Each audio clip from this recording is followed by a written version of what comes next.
What up, what up, what up, everybody? Welcome back to the stream. Happy Friday. It is a beautiful day, and I'm so excited to be back in our home studio. It was kind of a crazy week of travel, of like a lot of stuff going on my end. You guys know I was in Colorado this week doing a lot of wedding planning. I bought my wedding dress this week, which is super exciting, and I have to wait a couple months for all of it to be made and come in and all of that, but oh my gosh, was that just the most magical, fun, cool experience. And I wish all of you the opportunity, all of you ladies, to get to do that someday. It is so very fun, and can't wait for you guys to see which dress I picked when I eventually end up posting it. Obviously, I can't right now because my fiance works in social media, and that would be really terrible. He would inevitably see it, whatever we decide to do with that, even if we decided to post it privately. So it's not going to be public news until we actually get married, so you guys will see that several months down the line, but very fun that I got to do that. And then I know we were supposed to do a pre-recorded stream yesterday, but I ended up being like completely out of commission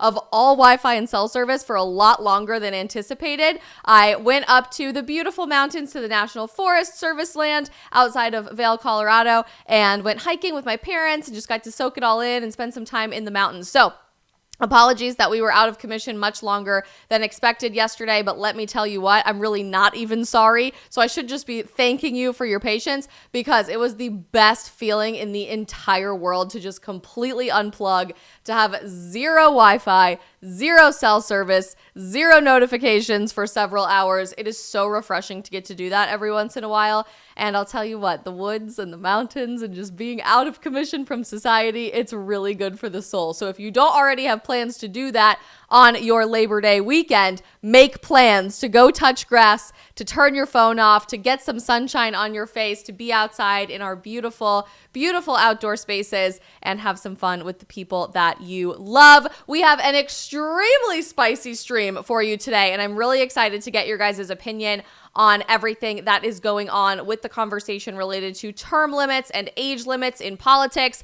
This will be a little bit more America centralized, and I know we have a lot of international viewers, but I would be totally curious to know if you guys share the same thoughts about your politicians in your countries as well. So don't forget to let us know that along the way. And most importantly, as we are getting started on the stream today, do me a huge favor and let's boost this stream in the algorithm. Hit the like button wherever you are watching. That could look like a thumbs up or a little heart button. You can ring the notification bell to make sure you're always aware of when we go live or upload a new video. And most importantly, if you do nothing else today, smash that follow or subscribe button on YouTube, Facebook, Rumble, Getter, and our Locals gang as well. We are just a team of one these days, hopefully hiring some more people to help with the stream and some other content as well, because we're growing so fast that I honestly just cannot keep up with it all by myself these days. And every time you guys can hit that follow or subscribe button and keep growing the channel, the more opportunities we have to keep growing all of our content and exciting conversations moving forward. So thank you so much for doing that, smashing that follow or subscribe button. And let's kick things off by saying hi to everybody in the live chat. Starting over on YouTube, as always, Queen Alexandra, first up in the chat. Happy September. I honestly keep forgetting it is September 1st. August truly did slip away like a moment in time, and it's just like weird to me that it is already September. Happy Back to Hogwarts Day for all of you celebrating as well. Will I be reading and watching Harry Potter tonight in celebration? Yes, obviously. You guys know this about me at this point, but happy September to all of you. Kobe, I'm so glad you're feeling better and so happy that you are here as a regular viewer in all of our streams. We've got Doomsday Library watching and Matthew watching. Brittany says it's your first time being able to watch a live. Welcome, Brittany. So glad you're here. Hazel's watching in Sweden, someplace I have always wanted to visit, and I'm so glad you're here, Hazel. Thanks for joining us. We've got Brown Rice and Emily and Gabriel watching on YouTube. Church is watching. I am such a weirdo. I embrace it. It's a-okay. It's totally fine. Caleb is here. We've got Brenda watching. Darren is here from Northern Ireland, also somewhere where I would really love to go visit. I've been to Ireland once for one day, but not Northern Ireland yet. So someday I will make my way over to your beautiful land you call home. Over on Getter, we've got Nitty Witty watching. Prometheus is watching from Germany. Love Germany, one of my favorite countries. Cubist is watching, and Wrencher is here. On Rumble, John says howdy. Howdy to you, John. We've got Omnifist Productions watching in Montana. We love Montana. I grew up going to Montana all the time, one of my favorite states. Michael is watching. West Coast Winter is watching in West Los Angeles. God bless you. Sending all of the good vibes to LA for you. And over on Locals, of course, with our Locals gang, everybody is here in the chat. African Warlord, Crazy Cat Lady. We've got Mountain Lover watching, and Crazy Cat Lady, happy early birthday. I'm so excited for you. I hope you have a fantastic weekend. Alex and Tito are here. We've got M-Rock watching, the whole gang. You guys, who's ready for a great freaking long weekend? Speaking of that, no stream on Monday because it's Labor Day and nobody really wants to sit around and watch things on their computer on Labor Day anyway. So your homework is to go outside, touch grass, unplug from your computer and your phone on Monday, since we won't have a stream, but we will be back on Tuesday at 3 p.m. Eastern. And your other homework is to think really long and hard about everything we're about to talk about. So I'm just letting you know this up front. Think long and hard about everything we discuss today related to age limits in politics. Now, I know it's really controversial. Everybody's probably going to yell at Isabel for being the ignorant young Gen Zer here who doesn't really understand how the world works. That's okay. If you disagree with something that I say on the stream today, I wholly welcome that disagreement. Just be nice about it and drop it in the chat and we'll have a real conversation about everything. But I have a lot to share today and I'm kind of fired up about it. So buckle up because here we freaking go. I was a guest on Fox News this morning, which I've been doing pretty regularly for the last several months, which is pretty awesome. Dana Perino on America's Newsroom, fun fact, also had the same speech and debate coach as me in high school in Colorado, so we kind of have this long connection. But I've been really fortunate to be a guest on Dana and Bill's show, America's Newsroom, in the mornings, the last several weeks in a row with my new friend Victor, who is a young Democrat, but amazing young man. It's been really fun for us to be on together.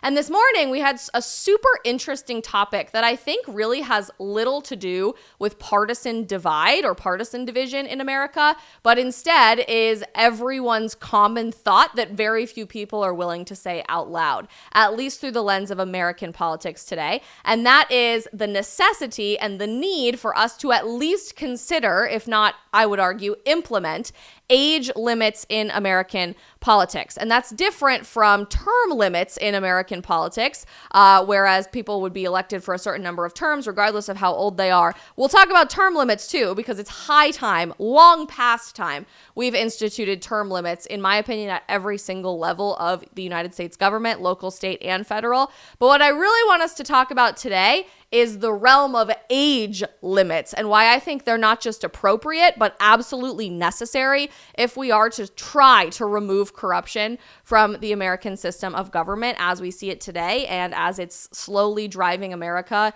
in the lead position on a race to the bottom in terms of global supremacy, in terms of global excellence, and in terms of our ability to provide for American citizens and create a better future moving forward. This whole conversation got started, and what we talked about today on Fox News got started because of a really viral moment in time that happened on Capitol Hill again this week, where the Senate Minority Leader, he's been the Senate Majority Leader as well, just depends on which party is in power, Mitch McConnell, basically had another short circuit situation, episode, whatever you want to call it, on Capitol Hill during a press conference this week. And this video has swept the depths of the internet. Everyone wants to weigh in on what is happening. And it's not the first time that we've seen behavior like this happen, not just from Mitch McConnell, but from several members of Congress who literally just a few days ago we talked about as being way too old to hold public office and certainly not mentally acute enough to continue holding public office. So in case you didn't see this moment, or maybe you live outside of the country and you weren't aware that this was happening, this is the video that is sweeping the internet and getting started again the conversation about the necessity for age limits in American politics. Senator, you're up for election in 3 short years. What are your thoughts on I'm sorry, I had a hard time hearing you. So he gets asked during a press conference by a journalist, Senator, you're up for election again in a few years. If you aren't familiar with this already, the Senate is kind of unique. It's not a 2 or 4 year election like the House or the presidency in America. It's every 6 years. And every 6 years, it's every 2 years, but you are elected every 6 years. Every 2 years, it's 1/3 of the Senate that is up for re-election. So they stagger it to make sure that there's some continuity with people still in the Senate. It's not a brand new Senate every single time like we see with the House of Representatives. So his next election date is up in 2026, and he was asked by a journalist during a press conference if he was going to consider running for re-election again in 2026. Here's what he had to say. I had a hard time hearing you, which that's fine. I have no problem with that, but here we go. What are your thoughts on running for re-election in 2026? What are my thoughts about what? Running for re-election in 2026. That's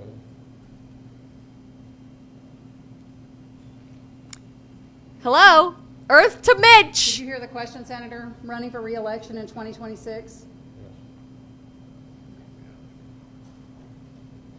Nothing. No realm of concept. No nothing. Just wide eyes, like I'm scared of being in this moment because I don't know what I'm supposed to be doing right now. Interesting. I'm sorry, you all. We're going to need a minute. Senator Benny. Nothing. No realm of concept for what's going on. He looks really flustered. He looks really scared. Like something clearly is going wrong in this moment, and nobody wants to acknowledge that something horrifying is happening before our very eyes. And at this point, this is literally just elder abuse. Like continuing to do this weekend at Bernie's, prop these people up when they literally can't have a conscious stream of thought because of whatever reason. And I don't say that to be disrespectful. I say that because it's time for him to retire. Like, this is actually really, really sad. Like, I feel really, really bad for him. This is not okay. But this is slowly becoming the norm on Capitol Hill. Look how, like, confused he looks.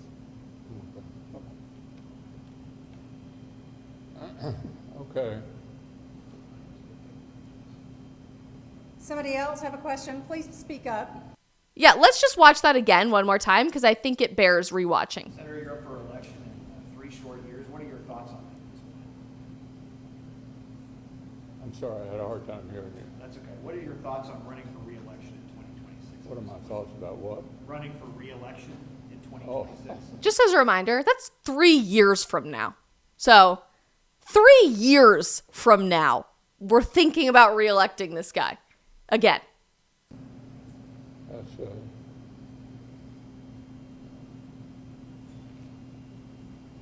Hello?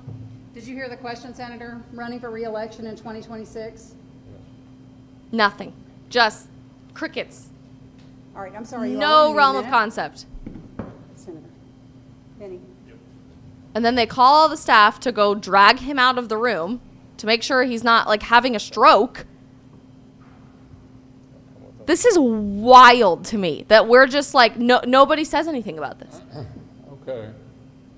And then he asks for a new question. But just as a reminder, this is not the first time something like this has happened, even in the last few months with this one individual. Just a few months ago, or even a few weeks ago, I can't even remember the exact date, this video was going super viral from a separate press conference where a very similar episode of short-circuiting or being unable to be aware of what is happening in the moment, I thought he had a stroke, was also going viral. This week has been good bipartisan cooperation and a string of Middle of a sentence. I thought he was having a stroke when I watched this.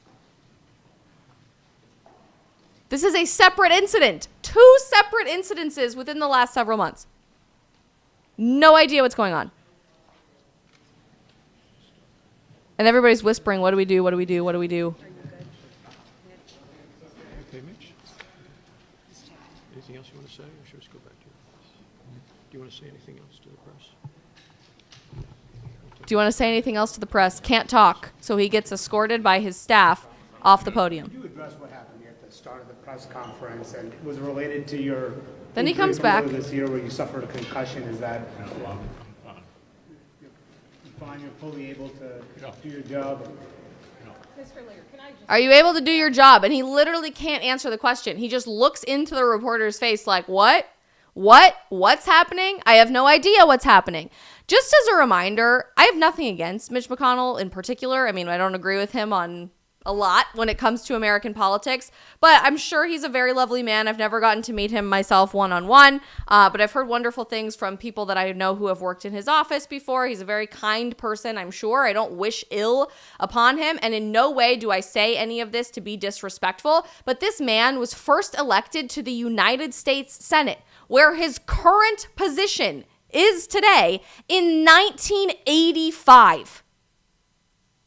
This man was elected to the United States Senate 12 years before I was born. When my parents were graduating from college. First elected, he assumed office, so he was first inducted into the U.S. Senate on January 3rd, 1985. He's been working in politics much, much, much longer than that. He was in the military first, starting in 1967, and then started working as an attorney in politics for the Attorney General's office in 1975, so a full 10 years before that, before he was ever elected to the United States Senate. But this man has been serving in the United States Senate 12 years longer than I have ever even been alive. Think about that for a minute.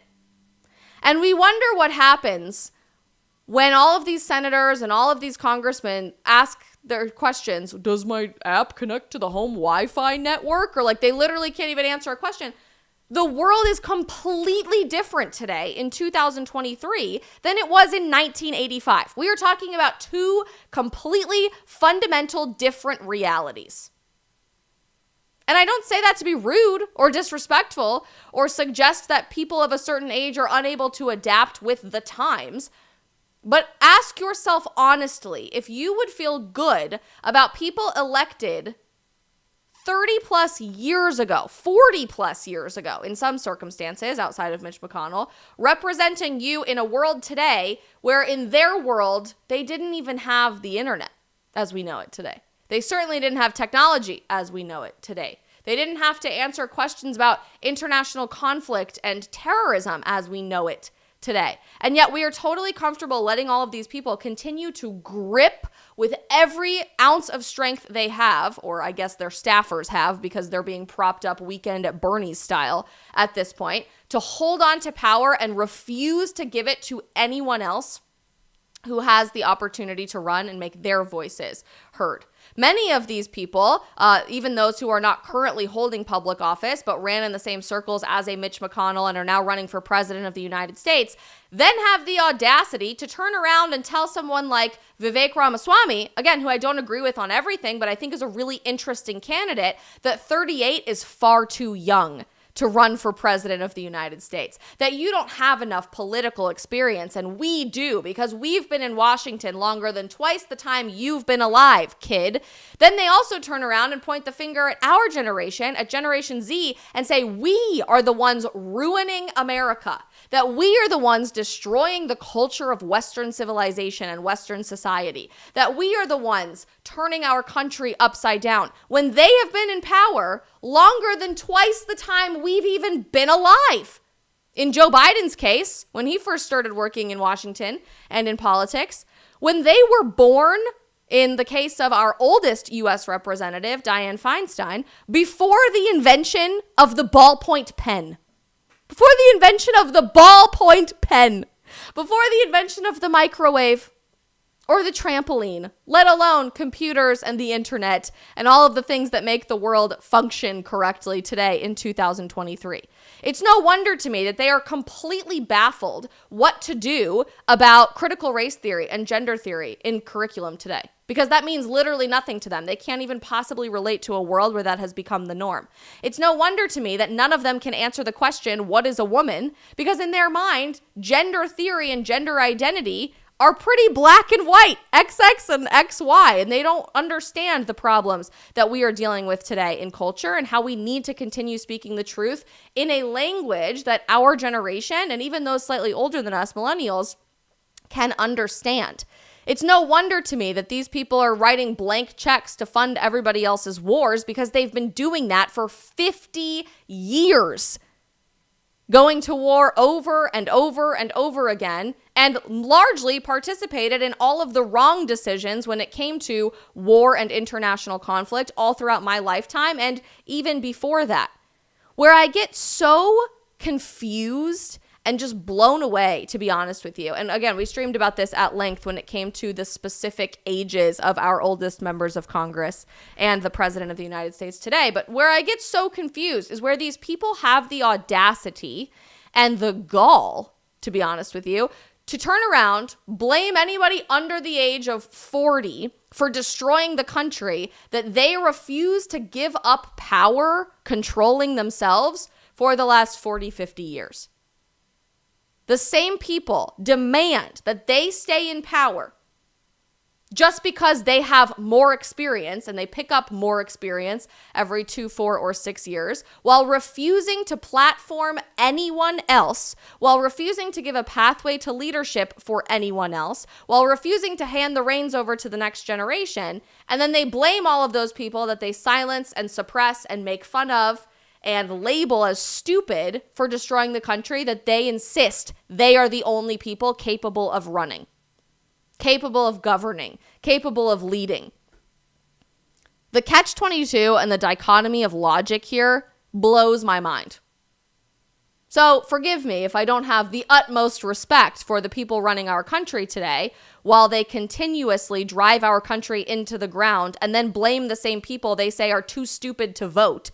They blame the same people they say are too stupid to have rights. They blame the same people that they say are too stupid to function as normal adults in society while they continue to drive us into the ground. Support for an age limit in politics transcends Mitch McConnell. It transcends the Republican Party. It transcends the Democrat Party even. And I think really applies in many circumstances in the realm of American politics today to almost everyone in high positions of power in Washington, D.C., in governor's mansions around the country, in state legislatures around the country, and really applies to this concept of the gerontocracy that is running America into the ground today while refusing to give up power. The sad reality is our democratic republic that is supposed to be a government of the people, by the people, and for the people has very quickly evolved to look a lot more like the monarchy that our founding fathers had to fight like hell to the death to put to death in America to ensure that we could have a free government enshrining our liberties rather than encroaching upon them. Our government today looks a lot more like that monarchy that our founding fathers had to fight than the democratic republic that we are supposed to be continuing as an experiment, the most ambitious governmental experiment in world history and in human history into the future. So I'm not the only one who would support an age limit on the president and on Congress and frankly on governorships and state legislator positions as well.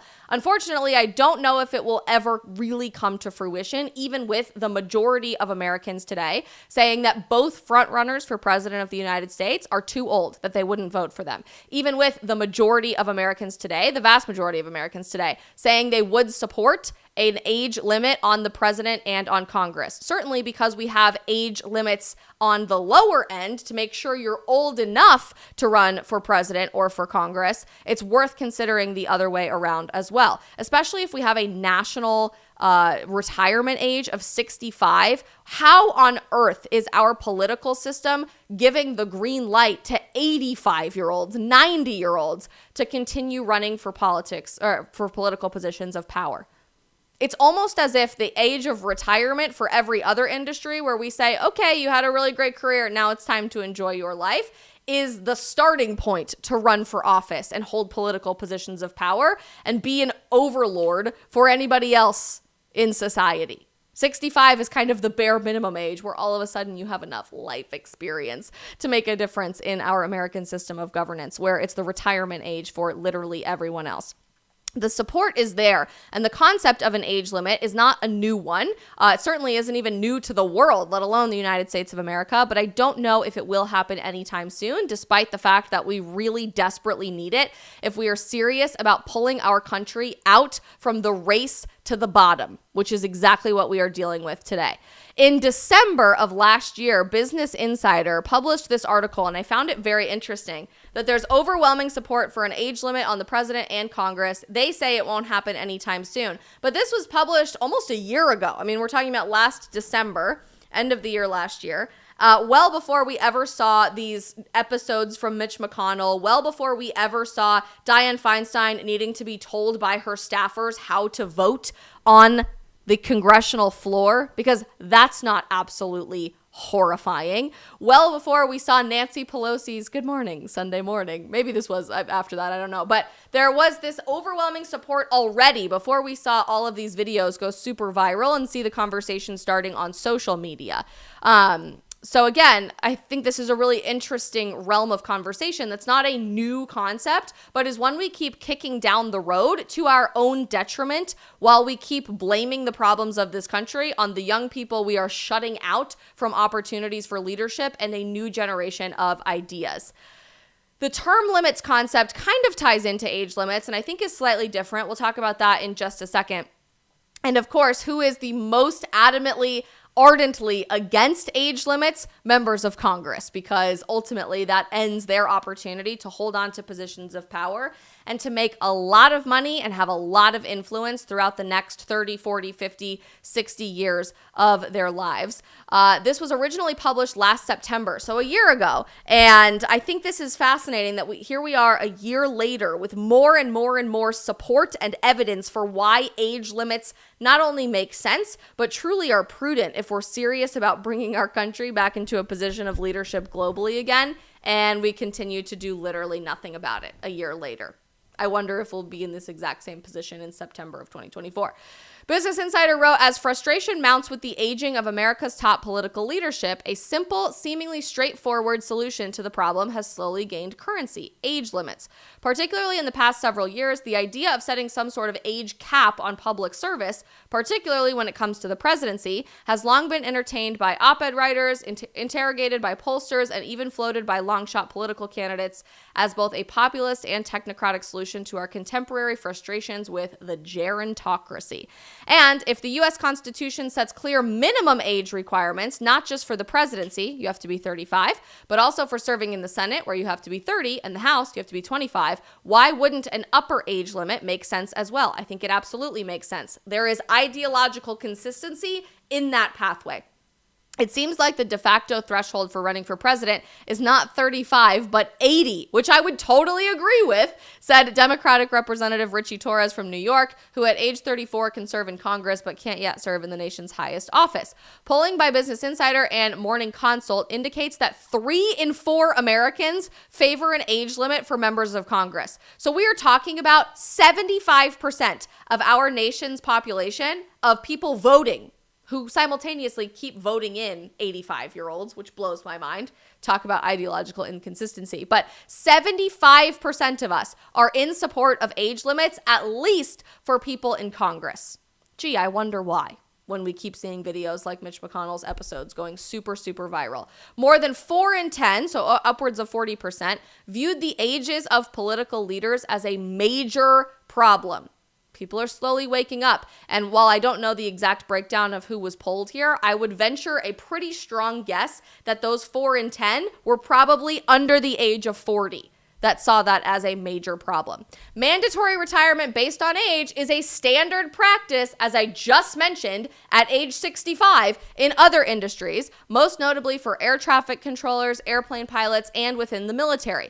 Age-related declines in vision and hearing, the ability to endure stress, and the increased risk of medical emergencies rank among the reasons. But service ceilings aren't entirely alien to politics. 31 states and the District of Columbia require state-level judges to retire when they reach a certain age, generally 70 to 75 years old. So already, the vast majority of states in America and the local government in D.C., kind of a state, quasi-state government, it's a little complicated because it's not a state, but already we have legal precedent for people in the judicial system, judges, to mandatorily retire somewhere around age 70 to 75.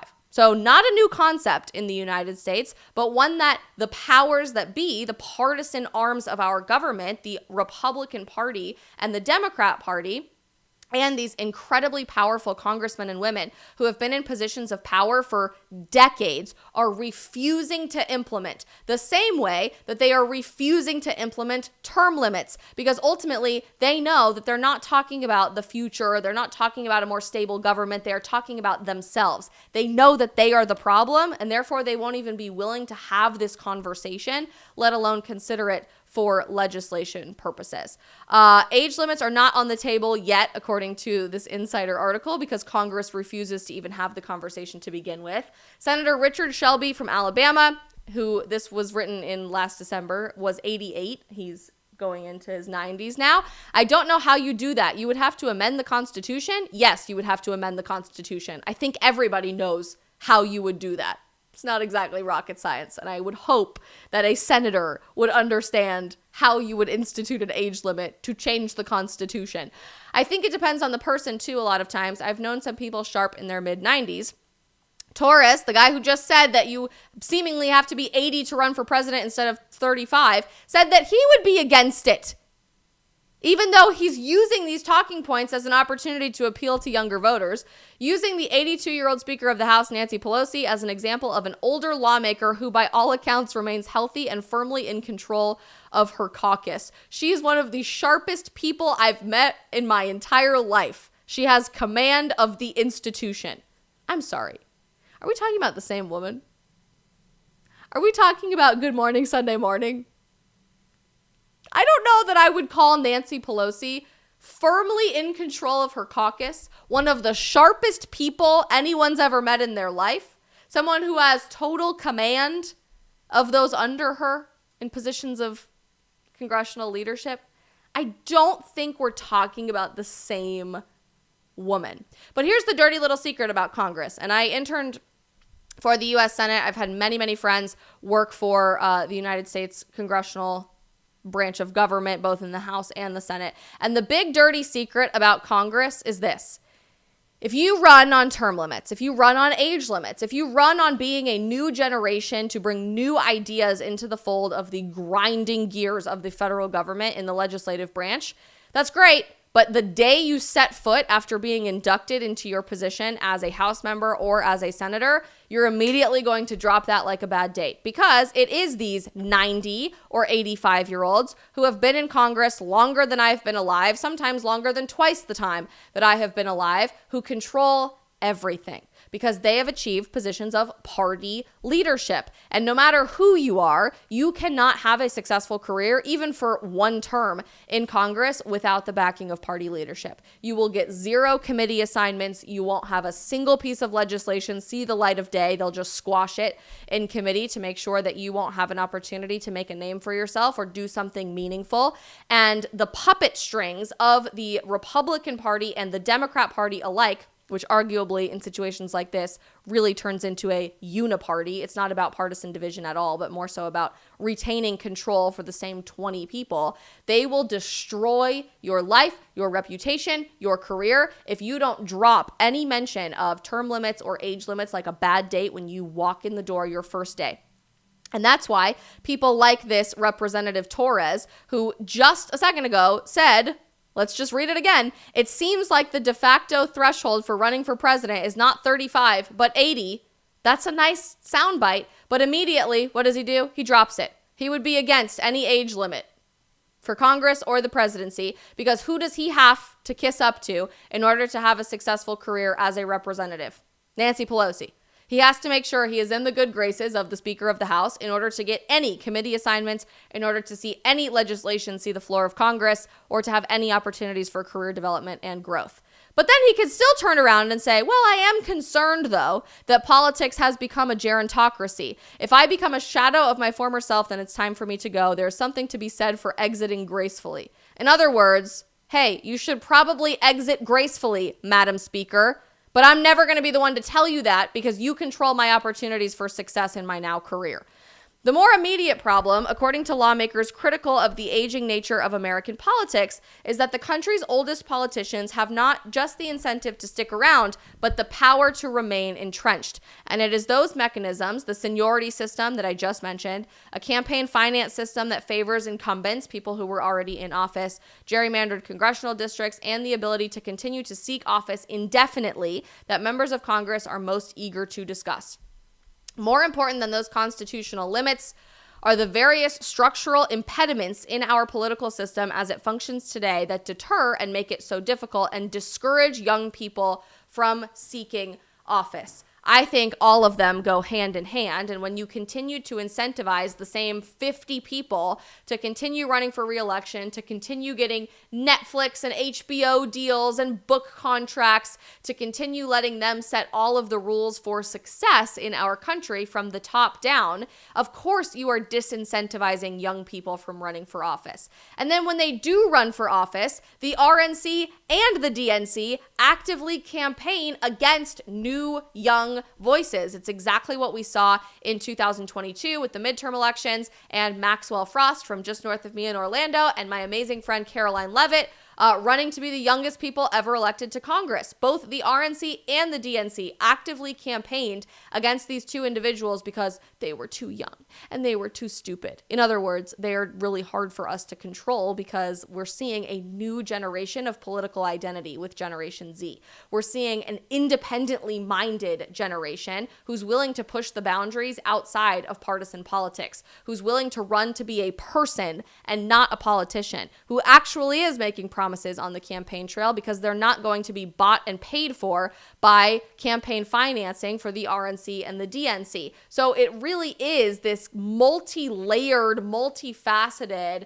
conspiracy in many ways to keep the same 50 to 100 people in the same positions of power for decades upon decades upon decades, while gaslighting the American public that the people ruining our country are those that we squash and we put down and we say are too stupid to take on any opportunity for leadership. Just as a reminder, Joe Biden is the oldest president in United States history, and I think we've seen the devastating effects of what an 80-plus-year-old president has to offer in the Oval Office and beyond. And I say beyond because over a third of this president's presidency has been taken on vacation, arguably because he can't handle the mental stress and the burden of the American presidency. Probably the hardest job to do on the face of the planet. Nancy Pelosi is the oldest Speaker of the House in American history. This was written a year ago, but at 82.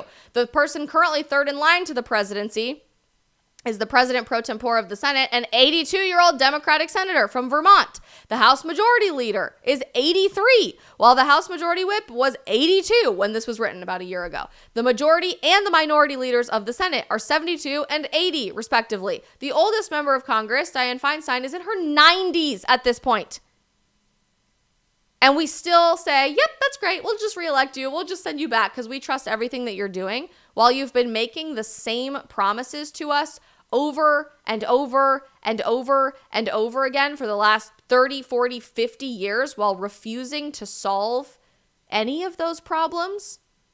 Shockingly, if age limits actually were imposed on elected officials, Newsweek magazine did an analysis about this in January of 2022, so almost 2 years ago at this point. But at that time, if age limits were to be imposed on elected officials, 71% of the United States Senate would be out of office. They would be ineligible to continue being a senator.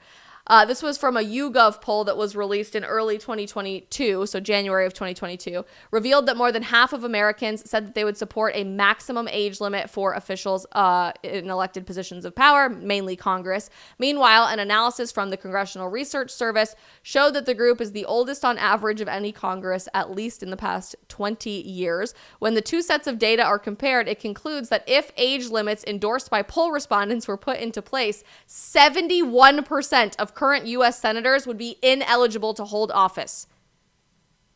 That makes me feel so warm and fuzzy about the ability for our elected officials to lead our country through continued challenging times like data security and the internet and cyber security and the electric grid being protected and cyber terrorism. That makes me feel so good when these are the same people that have to ask, does TikTok connect to my home Wi-Fi network? Yes. TikTok connects to your home Wi-Fi network, people.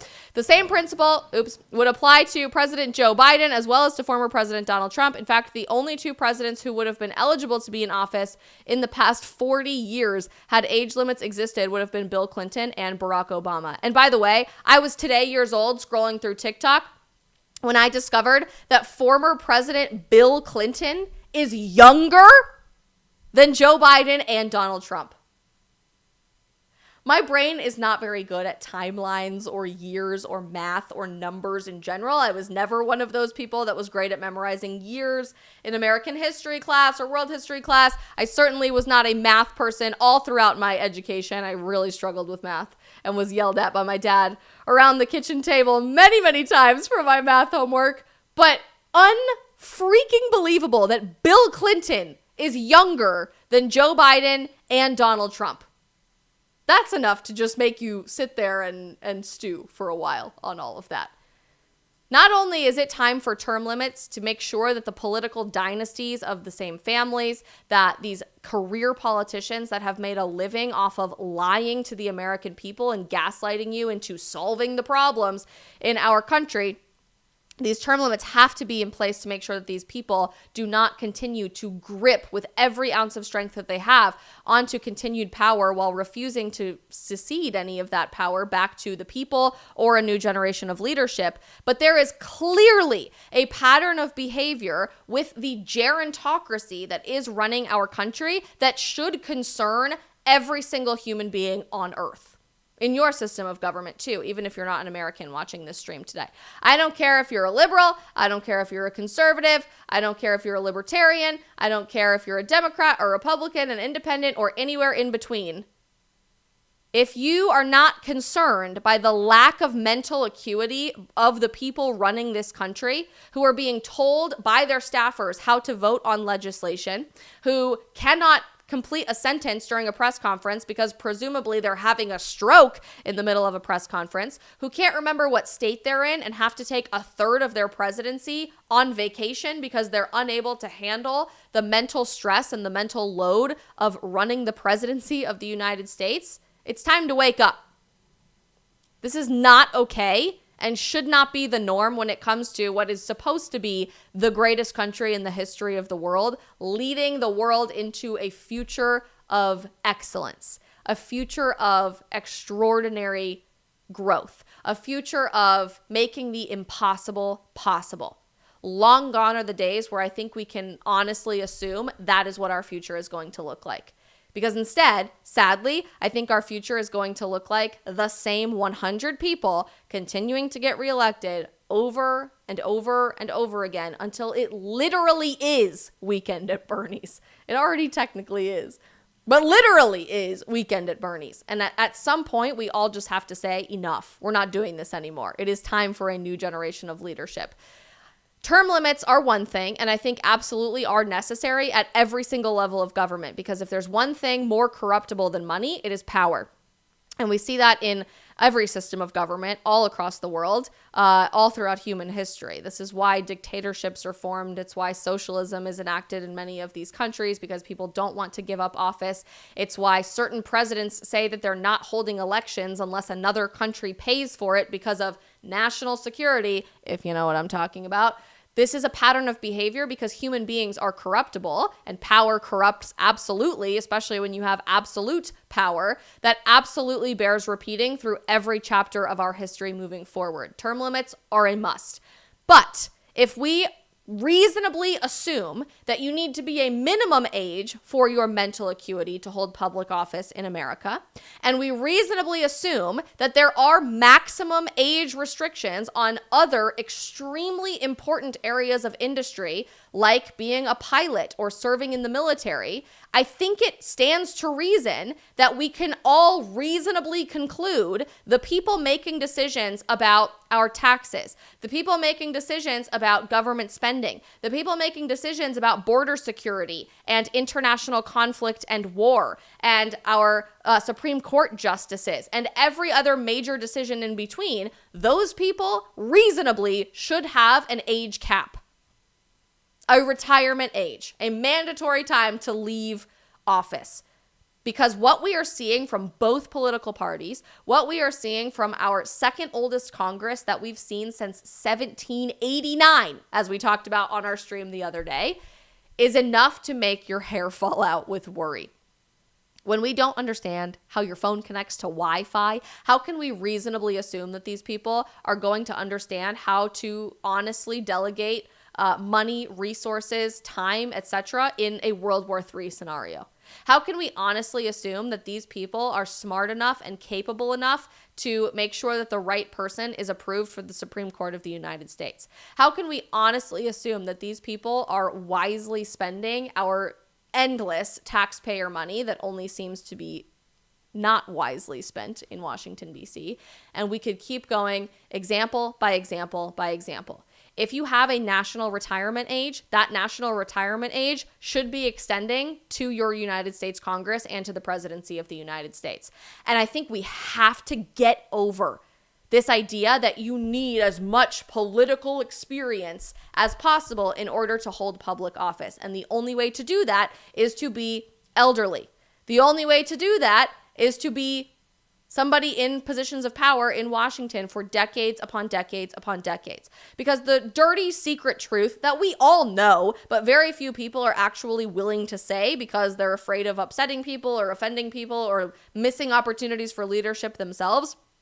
I gave up any idea of running for Congress a whole long time ago because that sounds like literal hell on earth to me. But the dirty secret that nobody wants to say is that the longer these people are in Congress and the longer these people are vice president and then president or somewhat involved in the executive administration, they're not gaining more political experience. They're gaining more opportunities to be corrupted by power. And when they have the audacity to stand on a debate stage and tell a thriving, very smart 38-year-old, who I don't agree with on everything, but provides an interesting discussion in terms of a new generation of leadership in politics, that he's too young and he's too inexperienced, what they're really saying is, I've been completely corrupted by power and I can't let go. I can't trust a new generation of leadership. I can't even welcome a new generation of ideas because it's my way or the highway, and that's it, end of story. And if that's really the political system that we're living with today, if that's really the reality that we're living with today, arguably, we don't live in a free country anymore. We don't live in a democratic republic. We can pretend that we do. We can pretend that we have all this freedom of choice in who we elect and that it's up to us and we can choose to send back the same people. But do we have that choice, or do we just have the illusion of choice? If campaign finance, very much imbalanced, favors the incumbent and basically ensures that endless blank checks are provided to the incumbent while the younger person running or the new person running or the fresh face running gets nothing, do we really have a choice, or is that an illusion of choice? If the massive, unbelievably powerful two-party political system in America ensures that the same 100 people keep getting elected over and over and over again because of corruption of power, do we really even have a choice between candidates in our own party? Do we even have a choice between either party if ultimately they're working conjunctively together to get the same people sent back? Or is that just the illusion of choice? The really sad reality is we look a lot more like a monarchy or like a House of Lords situation or a dictatorship than a free country, than a democracy, than a republic. Because we have allowed the people in power to continue getting more and more and more corrupted by it every 2, 4, or 6 years when we continue reelecting them and when we continue to say that our system is just working great, that the two-party system will work it out, that we'll have this pendulum swing back and forth. We have not had a legitimate pendulum swing in quite some time. Because the truth is, no matter who's sitting in the Oval Office, a lot of the power in Washington really doesn't exist in the executive branch. It almost all exclusively exists in Congress. And the more we allow people who are unable to answer a question without blanking out and having a stroke right before our very eyes to be running the country since 1985 in the U.S. Senate, the more we reinforce this cycle that just continues to spiral out of control. I don't know about you. I don't feel good about this image being the leadership of the United States of America. I don't feel confident running for re-election in 2026. getting married next year. I don't feel confident having children. I certainly don't feel confident We're gonna need a minute. being a global leader when this is the image of what our leadership looks like today. It's really hard to continue making the argument that we live in the greatest country in the history of the world when this is the image leading our country in a race to the bottom. So what do we do about it? Obviously, term limits need to happen 10 years ago. That's an old conversation, and I think all of us are on board for that. But when it comes to age limits, I think it's a reasonable conclusion. Even if you like certain candidates that happen to be older than the threshold, it's a reasonable conclusion for all of us to come to the same table and all come to agreement on the fact that if we have age limits and age caps for the military to be a pilot or in other areas of industry in America, because we've come to the logical end result that there is a higher risk of medical emergency, there is a higher risk of dementia, there is a higher risk of all kinds of other problems, and you need continuity of leadership beyond the next 6 months, that can be applied to Congress and the presidency too. And I know everybody's going to yell at me about one certain candidate in particular. There will always be outliers to a rule. No rule is completely absolute. That's the reality of a broken, very confusing world that we live in today. There will always be exceptions to any rule. But I am not okay letting the exception become the norm to justify horrible behavior and to justify complete ineptitude on Capitol Hill, in the Oval Office, in your governor's mansion, or anywhere else. If we are unwilling to think logically about this and remove our personal emotional connection to any one particular candidate or another, good luck, America. Because not only will we lead the race to the bottom, we will sink to rock bottom very, very quickly without any opportunity for the next generation, whoever that generation may be. Because we're really talking about Gen X, millennials, and Gen Z at this point, vying for positions of power while baby boomers just grip and grip and grip and refuse to let go in Congress. There will be no opportunity for any next generation of leadership without total corruption.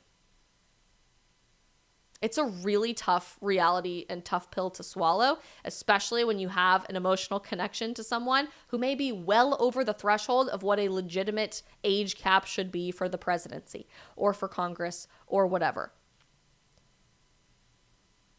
But if we're unwilling to have this conversation logically while we're watching our president short circuit before our very eyes with true international pressure every 5 minutes, if we're unwilling to have this conversation when the Senate Minority Leader has had basically 2 strokes, I don't know that they're legitimate strokes, but it's a valid concern during press conferences in the last several weeks. If we're watching the oldest member of Congress be told into the microphone by her staffer how to vote on something because she doesn't really know what's happening or where she is on the House floor. If we are watching the Speaker of the House go on national television and short circuit and say, "Good morning, Sunday morning," instead of answering the question about legitimate problems happening on Capitol Hill, and we continue letting this behavior happen, those are the same people who we're going to keep sending back until they are 100. And I don't know about you, I really don't want to live in a SpongeBob situation where we're pushing around everybody who looks like a shriveled up worm in a wheelchair and they're going, "What are they selling? They're selling chocolate." No, I really don't want that to be the leadership of our government, and I'm sure you don't either. But the longer we kick this can down the road because we are justifying the exception to the rule as the rule, the more problems we are going to continue to have. And I want to remind everyone that age limits in positions of power, particularly politically, are not new to the United States, as we found out earlier, that upwards of 30 states, I think it was 31, I want to double check, 31 states and the District of Columbia have already considered age limits for their judges in the judicial branch, at least. Generally, 70 to 75 is the age limit where a judge is forced to retire in the majority of states and the District of Columbia. So it's not new to America, but age limits in politics and other positions of power are not new to the rest of the world either. The Netherlands, for example, has an age limit to hold public office. Is Dutch Canadian watching on YouTube? I would love for you to weigh in if you are. I don't know if she's popping in here today. I think it's roughly 65 or 70 years old in the Netherlands to hold public office. Uganda, in their constitution, now has an age limit to hold positions of political power. And even outside of the gears of specifically government, secular government, as we would know today, even the most difficult institution to change rules on the face of the earth, even if it's a valid rule, the Vatican, the Catholic Church, the longest standing institution on the face of the planet, in 1970 made a rule that only cardinals, which is positions of extremely high church leadership, if you're not Catholic, we don't have to go into that right now, only cardinals younger than 80 can vote. They have an age limit at the Vatican, that only cardinals younger than 80 can vote in positions of power at the Vatican and in the Catholic Church. This happened in 1970 when we limited voting to conclaves to those cardinals younger than 80, reportedly as a way of building in term limits and preventing the elderly from having to travel to Rome. Many in the over 80 crowd still show up and participate in the meetings, but the only people who are allowed to vote about the future of the church, like who becomes the pope, have to be younger than 80 years old. If the Vatican could have figured this out in 1970, I'm pretty sure the United States government can figure this out in 2023. I don't think it's that impossible for us to figure this out. If the Netherlands and Uganda can figure it out and work it into their constitutions and legal statutes, I'm pretty sure America can figure this out.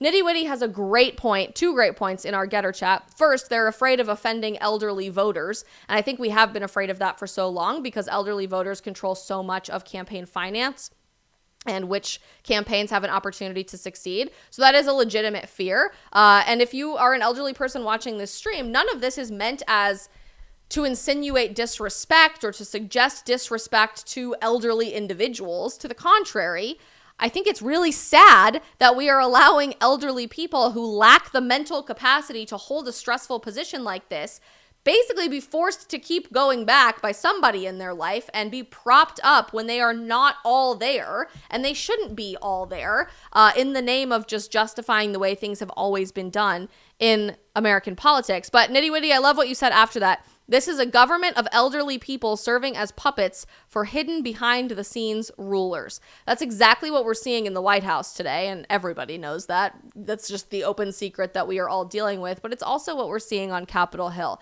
And ultimately, it's just not okay anymore if we are serious about bringing America into the future, into the next generation, into any opportunity to bring freedom and liberty forward. Because if we're already having to ask ourselves the question today, do we really live in a free country? And the answer is no. Imagine how much worse it's going to get in 10 years when all of these 85-year-olds are 95 and we keep reelecting them because of the illusion of choice. Imagine how much worse it's going to get when all of those people die and we have nobody with any opportunity to learn how to be a congressman, how to lead, how to be successful in politics before we have to reelect an entire new slate of people who have no idea what they are doing because the RNC and the DNC refuse to give new people, young people, an opportunity to lead. I'm ecstatic to see people like Maxwell Frost, even though I disagree with him on almost everything, take on the challenge of being the youngest person in Congress surrounded by 80 and 90-year-olds. It's unbelievably cool to me to see a 25-year-old beat the system, because he did, and I wish that this would have happened for my dear, dear friend Caroline. She deserves to be a congresswoman so, so much, and I hate that this whole system was stacked against her from the beginning. But I love seeing a 25-year-old show up and say, yeah, you may say that this is the way things have always been done and we're going to keep doing it, but everybody out there in America, outside of the halls of this building, not on the same page. And it's time for a change. I love seeing people call for a convention of states, an opportunity for the people to amend the Constitution, because our Congress sure as hell never is going to do this. They won't even institute term limits for themselves, let alone age limits. And that's an opportunity for us to do the same. And most importantly, I love seeing people at least being willing to talk about this, because we are not the only country struggling with this age limit concept and the term limit concept. Clearly, other countries are figuring this out on the go as well in this very moment. And it's time for us to join the conversation, because if we don't, God help us in the era of artificial intelligence, in the era of cybersecurity and warfare, in the era of terrorism, in the era of data privacy and security. Our world exists here. And I would be willing to bet that the vast, vast majority, if not 100% of this gerontocracy that's causing a lot of problems in America politically today doesn't know how to use this appropriately. And if our entire world is here and the people who started this are paying for all of the people to get elected, it seems to me that there would be a vested interest in the people who run this wanting uneducated, ill-equipped, elderly people without direct, intimate access to how this world works to be in positions of political power. Because if that's the case, these people can run the world behind the scenes while pretending that our elderly politicians are the ones doing it instead. Wild times that we are living in. And I loved talking about this on Fox News this morning for those that got to see that hit. It was really fun to be a part of. Hopefully I get to go back on very, very soon to the network. But I think that there's such a venue for real, authentic conversation that's longer than 15-second sound bites, because I got to say this morning, yes, age limits need to exist. But here I got to talk about this for an hour and 7 minutes and tell you guys exactly why age limits need to exist. So follow your favorite independent creators, especially younger creators with a new generation of ideas and perspective on the world. Try to elect younger people into positions of power. What do we have to lose at this point? If you are a millennial or a Gen Zer who generally is interested in political service, run for office today. Stop listening to people who are trying to tell you that you're too stupid or you're too young or you're too inexperienced to make a difference. Because as I said this morning on the news, our founding fathers on July 4th, 1776 were not 80-year-olds or 90-year-olds. They were not people who had held on to positions of power for their entire careers and entire adult lives. They were not people afraid of new ideas or afraid of being challenged from their ideas. On July 4th, 1776, our founding fathers, in creating a vision for the freest country the world would ever known at the time, they were 18, 19, 20, 25, 33 in the case of Thomas Jefferson, which is slightly older than myself, but the man who wrote the Declaration of Independence was 33 years old on July 4th, 1776. They were fighting against the 80-year-olds and the 70-year-olds and the people who had been in positions of power their entire lives because of their bloodline, which arguably is kind of what happens in American politics today too, when they established the United States of America and said enough is enough. We need a government by the people, for the people, of the people. It's time for us to demand the exact same thing again today.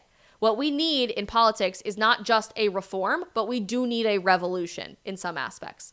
And that involves active participation in every way, shape, or form possible. Be it posting on your own social media, campaigning for new candidates, raising money for new candidates, or running for office your damn self. Because the RNC and the DNC cannot be relied upon to change these gears of corrupting power of government. They're actively fueling the problem in trying to shut down new voices, in trying to keep out a new generation.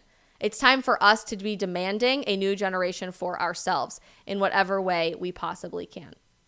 I'm trying to do that here through the live stream and through commentary more than running for office. Let's be honest, I would not last very long in the United States Congress because I can't really really keep my mouth shut. But I have a whole lot of fun breaking it all down with you and analyzing it with you here on the stream. We have so much to talk about as we get closer to 2024, and I'm excited to have a little bit more political discussions than we've had as of late. But normally, we don't talk so much about politics on the stream. We dive into all kinds of cultural topics like dating or the environment or faith or anything in between. So we loved having a little bit of a departure from that in the last couple of weeks, but excited to get back to our roots of cultural content coming back on Tuesday. I am so unbelievably grateful for each and every one of you. We are going to transition here in just a second over to our locals post-stream Q&A, where I'm dropping the link for you guys to join us right now in the chat. We would love to see all of you guys on locals. It's a very fun place for you guys to get extra content that only exists over there. You can meet each other a little bit more intimately, and it's a smaller community where you guys can connect with me a bit more directly and post your own content in our community, not just receive content from me. As we are going to make the switch over there, I want to give a huge shout out and thank you to our amazing sponsors of today's stream, Public Square. You guys know how much I absolutely adore Public Square, and going into a new month, it's an exciting time to be promoting and helping businesses that share your values. Public Square is a network of now more than 65,000 small businesses in every area of industry, from food to clothing to somebody to help you do your taxes and personal training and everything else you can possibly imagine, all across the United States, that are all pro-life, pro-family, and pro-freedom. Public Square recently announced they're going to start rolling out in-app e-commerce the same way that Amazon functions. So you'll be able to add stuff from multiple different shops in your Public Square cart and check out all at the same time. Really exciting to see their business continue to grow and change the nature of how we support businesses and act as conscious consumers every single day. We love you, Public Square. We're going to jump over to locals right now, so would love to see you guys join us over there. If you have some time to kick off your weekend for a few minutes, click that link I just dropped in the chat. But as you're leaving, before you go, do me a huge favor. If you didn't already, hit the like button on this stream. It could be a thumbs up or a little heart. Ring the notification bell so you always know when we go live or upload a new video. And most importantly, smash that follow or subscribe button wherever you guys are watching to help grow this channel and promote the stream and get these conversations desperately where they need to get to most. I love you guys so much. I hope you have a great long weekend, and thank you so much for your patience with all of my travel this week to Colorado, doing some fun wedding planning. I can't wait to share more about my wedding planning journey with you all throughout the next few months in my bride era, which is very, very fun, and just getting to know each and every one of you better on a deeper level as well. YouTube, Facebook, Rumble, Getter. We'll see you Tuesday at 3 p.m. Eastern. Locals, don't go anywhere. We'll be right back.